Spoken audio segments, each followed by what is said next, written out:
and instead go back to the fundamentals. And the fundamentals really are do something, see if it works.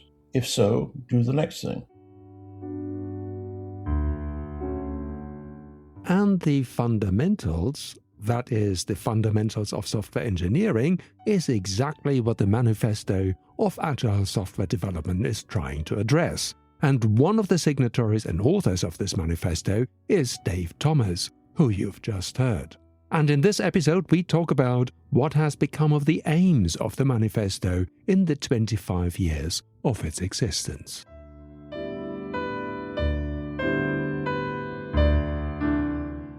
A couple of weeks ago, I talked to Graham Lee about how agile practices have come under pressure from people who think that AI will not only replace software development as we know it, but also all development practices like, for instance, Scrum and Kanban, both of which, as you may know, are the most widely spread agile development methods today.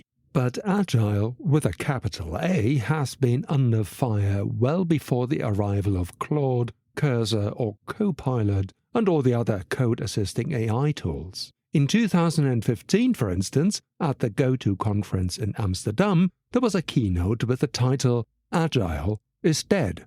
The speaker, none other than Dave Thomas, my guest for today. In a way, I was surprised having one of the authors of the Agile Manifesto reading the funeral rites of Agile. Although, if I'm really honest, I was quite disillusioned with agile practices myself at that stage, as were quite a few of my colleagues. Which for me at least was quite an evolution. After all, I was quite enthusiastic at the start of the 2000s to use, for instance, extreme programming, or XP for short, in one company. And later on, I was part of a change management team in another company trying to roll out agile practices throughout the entire organization. And companies and organizations themselves went through quite a bit of transformation as well, it has to be said. From being quite skeptical at first to what we have nowadays, the widespread adoption of Scrum and Kanban and other methodologies. To the point where you can say that agile practices have become mainstream, and for many developers and engineers, sprints, daily stand-ups, review sessions and burn-down charts have become bread and butter. One might say that as agile practices have become more and more widespread, the disillusion and unease grew as well, at least among some of the engineers. And I wanted to find out what led up to this. Which brings me to Dave Thomas, who very kindly agreed to meet with me. So here's our conversation.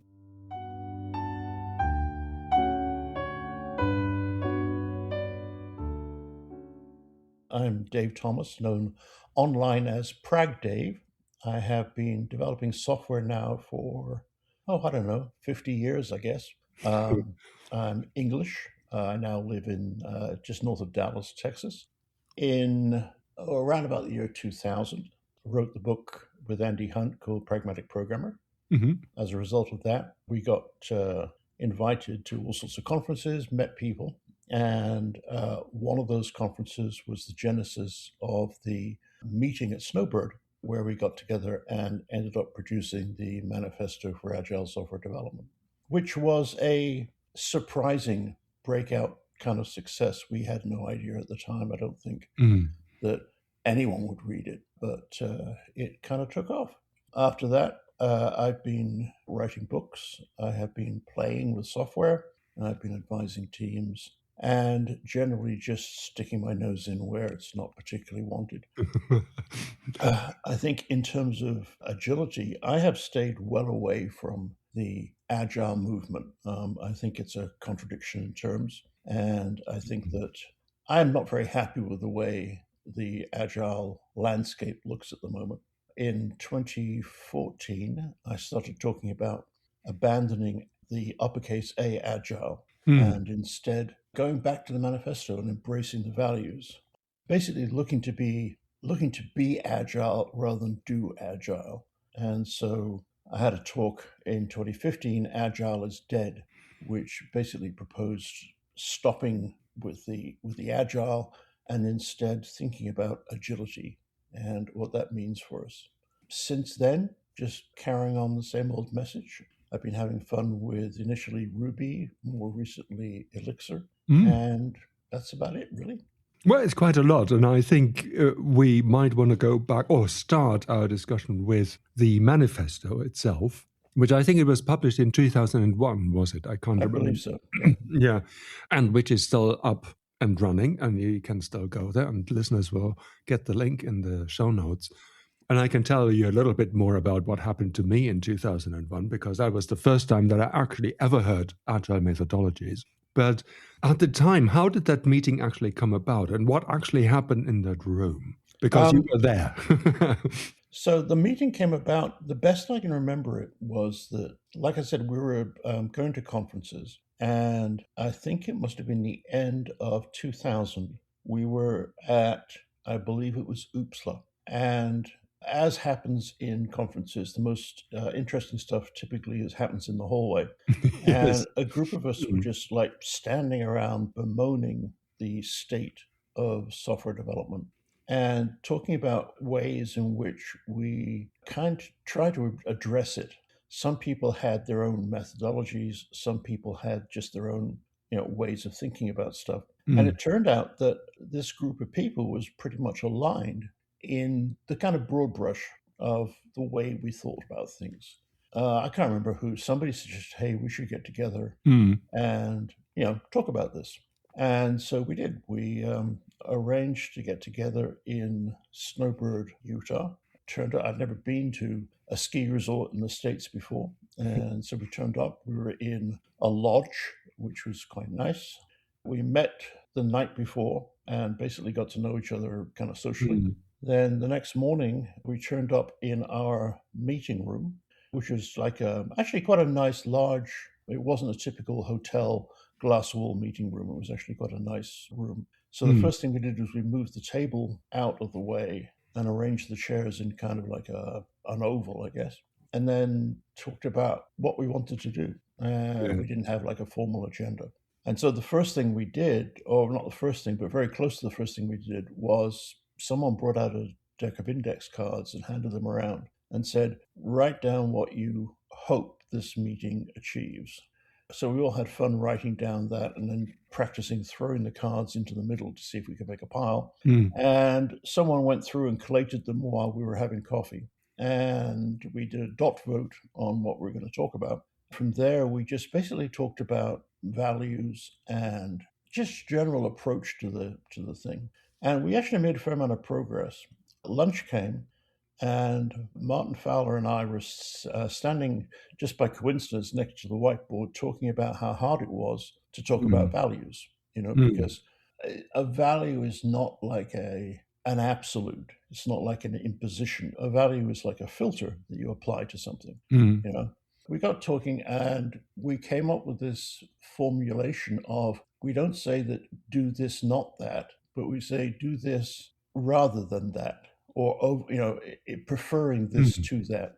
And that's where the wording of the manifesto came from. And actually, by the end of that lunch, we'd collected a whole group of people around that whiteboard, which is the picture that you actually see on the front of the Agile Manifesto website. And we had, at that point, I believe, 5 values. And we realized that one of them was a kind of like duplicate of the others. So we got down to 4. So basically, by the end of that lunch, we had the basis of the first page of the manifesto done. And we talked a lot about the introduction to it and this idea that we didn't want it to be, these are tablets of stone handed down. We wanted them to be, this is our experience and this is why we're doing it. And so we came up with the introduction that afternoon. At that point, as far as I was concerned, we were pretty much done. But we had the room booked for, I think it was 3 days. So the next day we went through and talked about practices and everything else. As a result, we padded what we had out into the 3 sections that are there now. Personally, I think that the first page is all that's needed. I think it's talking about practices is irrelevant because everybody's situation is different. Talking about values is not, because values is how people can think about a problem they're facing. I need to do this. Which way should I do it? Well, I'll apply my values and they will guide me, if you like. So that's the story of the The manifesto, we went away. Ward Kung and I put together the Agile Manifesto website. Mm-hmm. And the idea at the time was simply just document what we did. I think Ward came up with the idea of allowing people to add their names to it, which in retrospect was the cleverest thing we did there, because This is how I found you. Okay. Yeah. So people did put their names to it, and we were absolutely blown away. I mean, in the first day, it was maybe 100 people, but at the end of the first week, it was probably 1,000, and it very quickly hit 10,000, and it just kept growing. And basically, that's the story. I mean, from there, it took on a bit of a life of its own. Yeah, indeed. I think we're going to talk about it because in 2001, when it came out, I think it was Ken Beck who came up with extreme programming, wasn't it? Correct, yeah. But in 2000, I started working for a company. It was my first job in the private sector at Sony. Don't mind telling people that I worked for Sony outside London. And I had no idea about agile software development practices. I came out of academia. I was happy I could cobble together some code in Fortran and Java then lately. But there were people actually practicing extreme programming techniques like pair programming, test-driven development, etc. I was really impressed with it. It was difficult in a way because pair programming was a very difficult concept for me to actually put into practice. But I could see the value that it added to the software. I could also see the value that it added to us, the developers, amongst each other in terms of collaborating. And I was very enthusiastic. And then something very strange happened, because then I moved on to different jobs. I was working outside London. I wanted to work in London. And suddenly Agile became a capital A Agile, as I think you mentioned in one of your talks from 2015.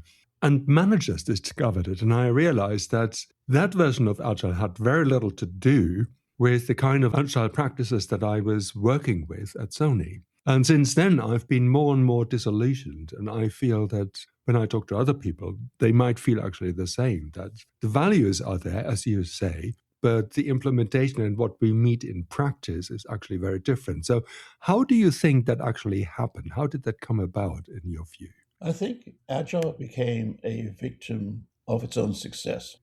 Once something starts to become a movement, once it starts to attract attention, then it also, and this is going to sound very cynical, and I apologize, but it also attracts money, basically, and it becomes a marketplace. And people say, what can I sell that capitalizes on this, phenomenon, if you like?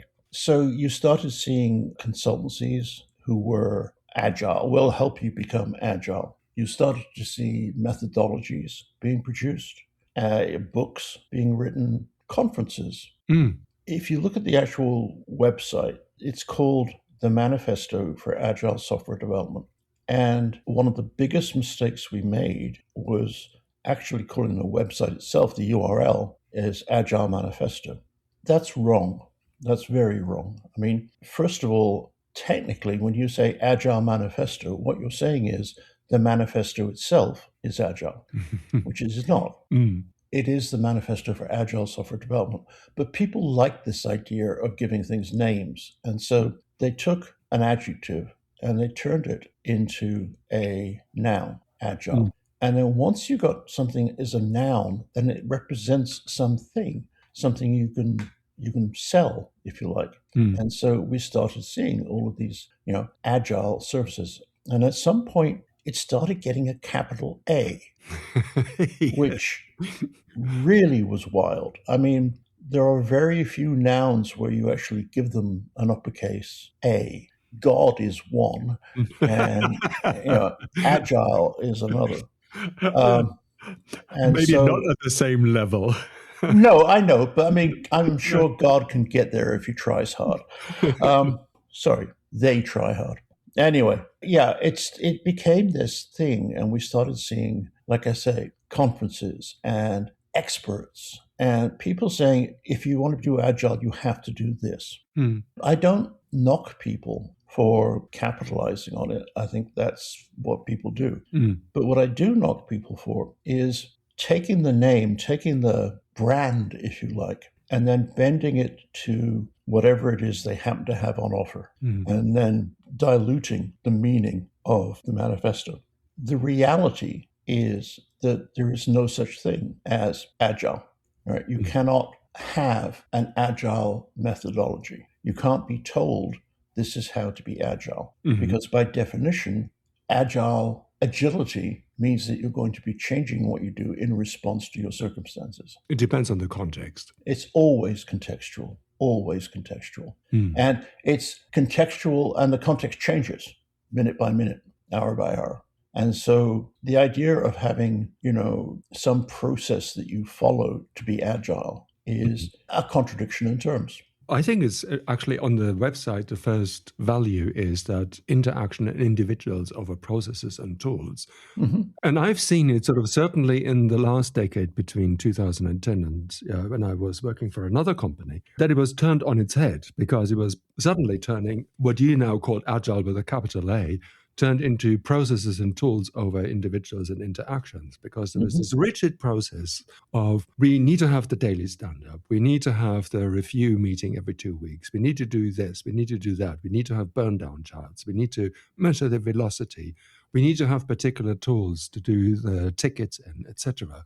It became this really total overhead that took us away from what we actually wanted to actually make developers work better together. I do remember now, I've seen the video of you talking at the conference in Amsterdam, I think it was in 2015, about Agile is dead. So did you get the sense in the room then and since then that there is a certain disillusionment in the way that Agile is being practiced and adopted in companies, in the developer community?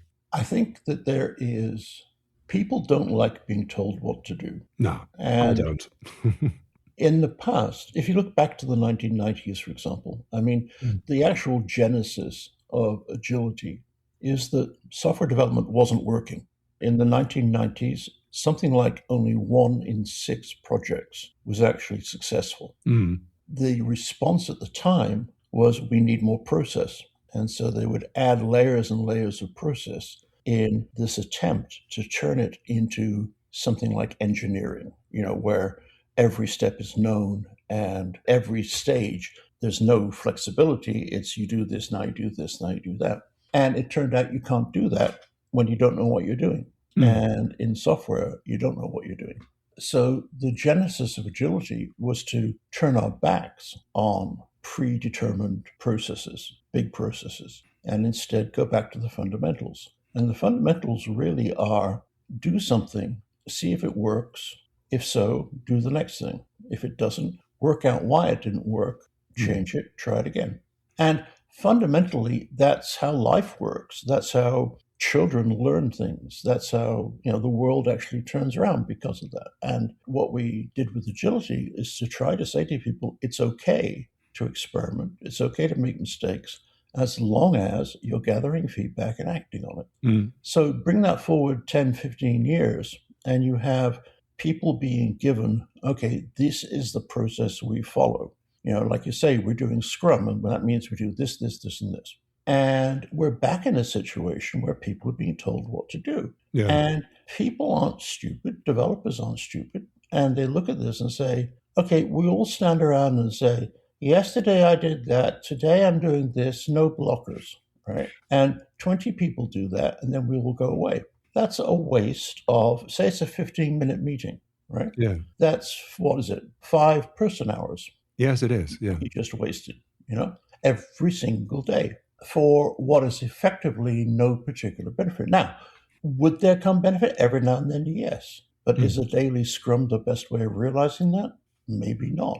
But the agile thing to do in those circumstances is not to be following something rigidly. It's to say, you know what, guys, this Scrum is all very well, but I'm not too sure it's the most effective use of our time. Why don't we try experimenting? And we actually set up, pretend that we're scientists. We set up an experiment. We say, for a month, let's try doing this instead. And what we're going to do is measure this, this, and this. And we're going to hope for an outcome that looks like this at the end of the month. And we're going to see whether or not we achieved that. And if we did, then we'll take that as being our process. And we will run with that for a little while, keep measuring the metrics to make sure it's working, and then we'll change it again, and we'll keep changing it because it's a process, right? It's always going to be a struggle to find what works in your current environment. Managers, on the other hand, push back probably because they like the kind of sausage factory approach, don't they? Where they say, you do this, you do that. This is the process of how you get from the raw ingredients to the final string of sausages that you can package up and sell in supermarkets. Or, the assembly line approach. You have defined processes that makes it all seemingly predictable, which is why some managers might be attracted to that. I mean, fundamentally, everybody wants control, not in the kind of, evil way. It's just that you need to feel secure. You need to feel that you have a handle on what's going on. If you're a developer, then that security comes from looking at the code you wrote run. But if you're a middle manager, then that security comes from meeting your targets. Yes. And they are typically set in anything but an agile fashion.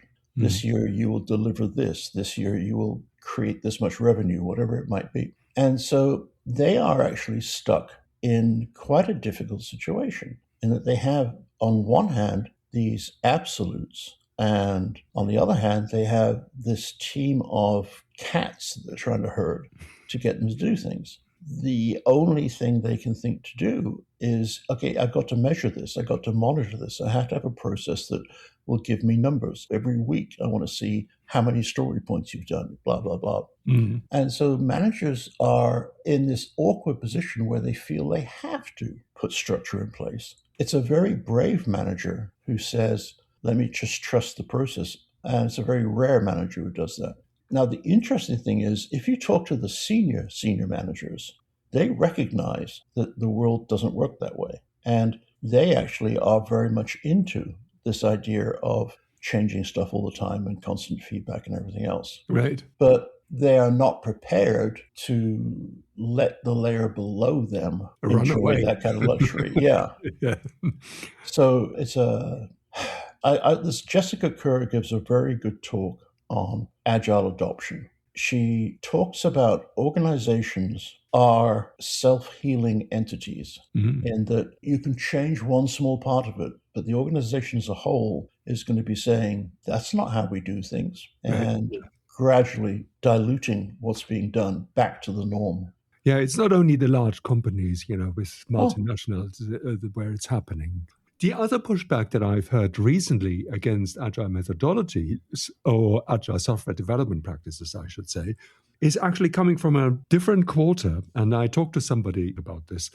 A lot of people are now adopting, or seemingly adopting, generative AI to assist in their coding. And the idea is that you actually specify what you want. I mean, you give a prompt, and then the AI coding tool, whatever it is, Copilot, Cursor or so, produces something. Now, I've seen a number of articles where we talk about spec-driven development and that it will replace all the other development, and it will certainly replace agile software development practices. I just wanted to get your view and if that's something that you've come across. Oh, yeah. Oh, yes. So there are so many levels to that question. Well, let's pick them one by one, maybe. Well, let's start with the small and move up to the big. Okay, so first, let's look at test-driven development. Right. The premise of test-driven development is that at every step, you know what you want next. And you then write a test as if that thing existed, and then you write code to make it happen. Technically, I guess we're talking about test-first development in this case, but people tend to mix the two of them up. So let's just say that's what people think. So whenever you have test-driven development, the idea is that you know what you want, and you can write a test for it. And the reality is that people don't know what they want. If you force them to do TDD, then what they're going to do is they are going to focus on the small. They're going to focus on the very, very next thing they have to do. And if you look at the code that these people produce, it tends to be almost like a drunkard's walk. Okay. In that we're at point A, and we're going to write a little test, and they're going to move in this direction, another little test move in this direction, another little test this direction. Oh, you know what? This isn't going towards where we want to go to. We don't go back. We then take a right turn and write another little test that goes this way, another little test. And so you end up with like really, really granular, not very well structured code. Mm-hmm. I'm not a fan of test-driven development for that reason. I think that coding is not that mechanical. A good developer is building a picture dynamically of the structure of the thing they're building as they are building it. And they are using the feedback they get as they build it to modify what they're doing. So I don't think that TDD is necessarily a model that I want to use when I have something like an AI helping me, because all I'm going to do there is to do the same, make the same mistakes, but faster. Okay. But I do honestly believe that AI has a very, very strong place in software development. I've been using it a lot recently, to my surprise, actually, because I was initially very skeptical. But I think if you want to use AI, think about what it gives you. It gives you the ability to rapidly prototype, to explore ideas at incredible speeds. I mean, you can write 5,000 lines of code in an hour. Right, yeah, which you would normally not be able to. Yeah. And what's more, you can ask it to do things that you would personally not want to do or would find very hard to do. So I have been doing a lot of this. I've been writing throwaway code at an incredible rate, because then I can play with it. I can see, oh, no, that's not the right. This is the way I want it to be, and gradually build up a picture of what I want to do.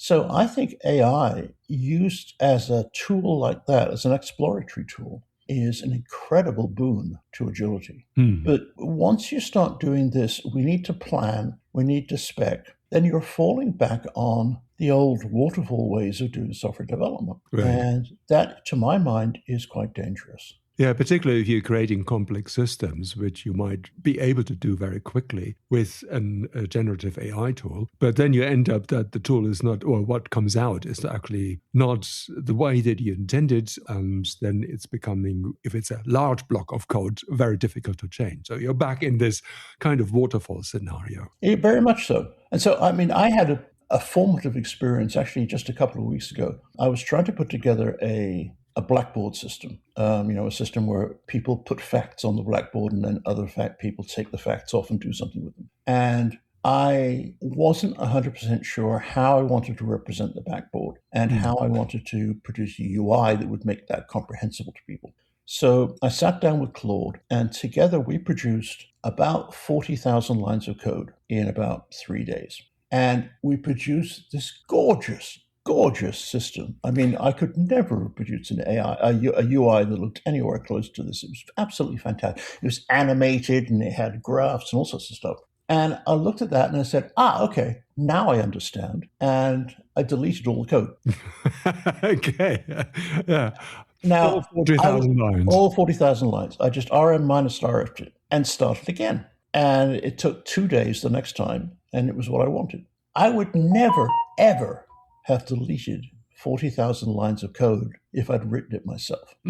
I would also never have produced a system which felt so finished, but was still a prototype. And the feeling of it being finished actually is, I found, significant. A prototype, when it's rough and ready and sort of like all ugly and stuff, you tend not to take seriously.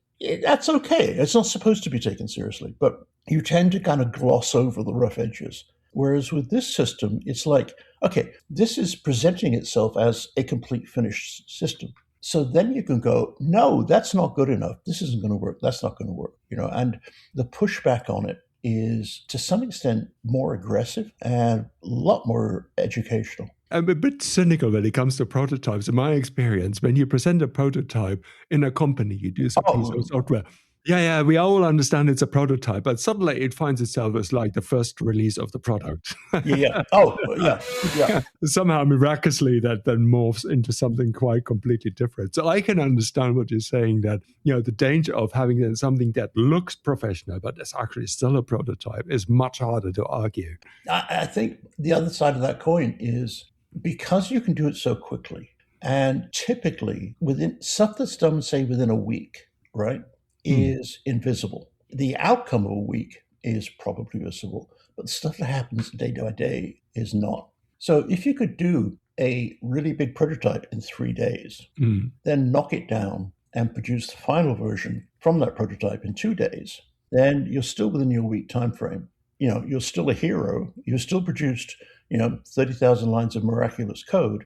In fact, you created, 70,000 lines and threw 40 away.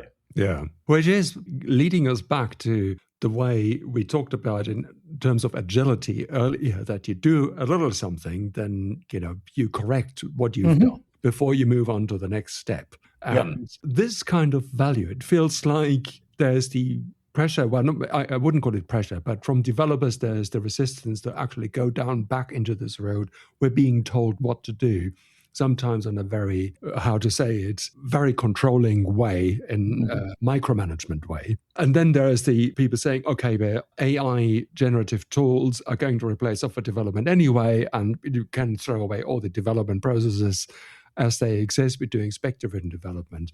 So how in this scenario can we inject back the values that you found, and which are probably timeless in a way, because I think they still hold in 2025 as they did in 2000. But how can we actually bring that back? I think we need to examine the motivation of why we write software and use that to guide what we do. People tend to look at the low level, the surface, if you like, of the process, because that's the easiest to see. And so you end up with all these wars of, do we use TypeScript or JavaScript? Do we use React or Vue? All these kind of like low-level polarizing things, simply because they are easy to talk about. When it comes to being agile, all those kind of things disappear. It doesn't matter, right? I don't care if you're using React or Vue or Raw or whatever. What I care about is, can you respond quickly? Can you interact with your customer? Can you get feedback? All of those kind of things.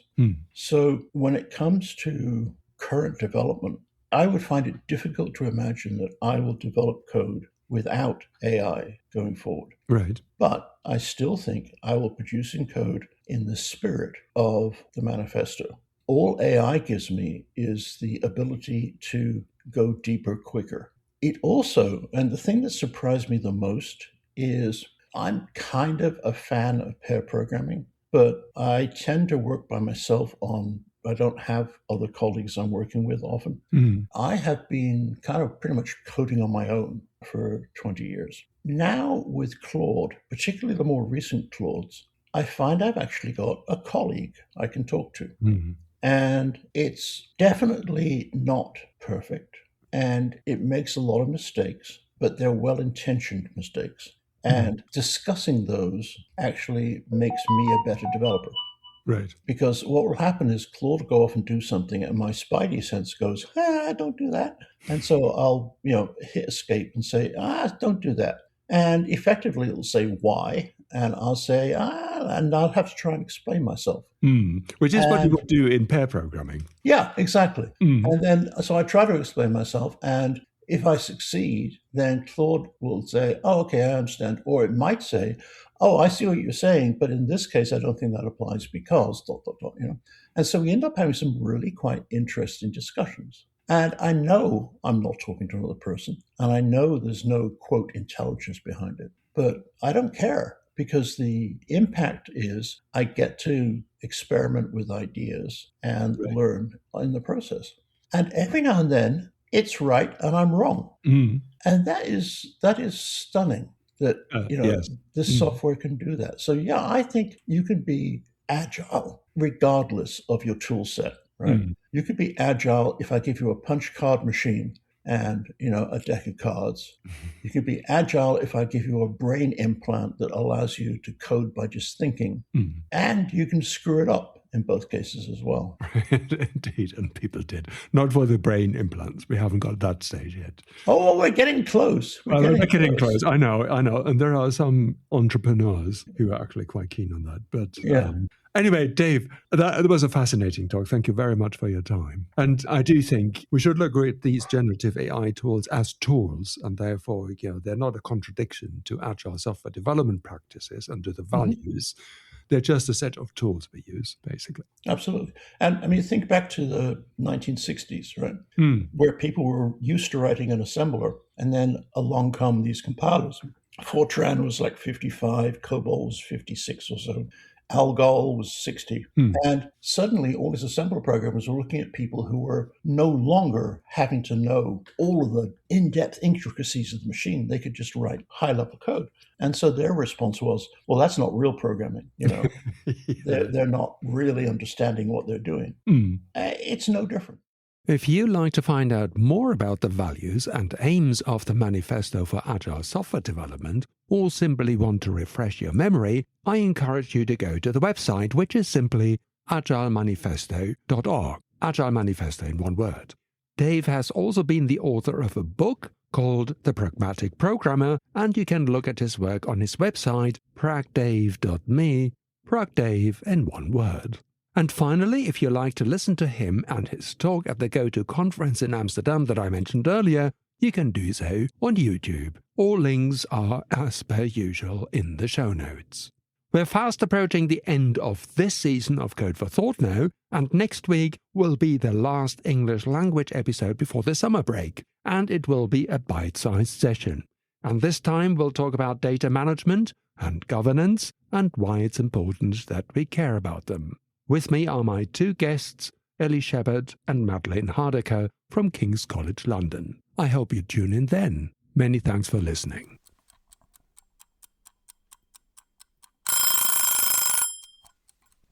Oh, time's up. See you next time. But before I forget, this podcast is covered by the Creative Commons license. See ya.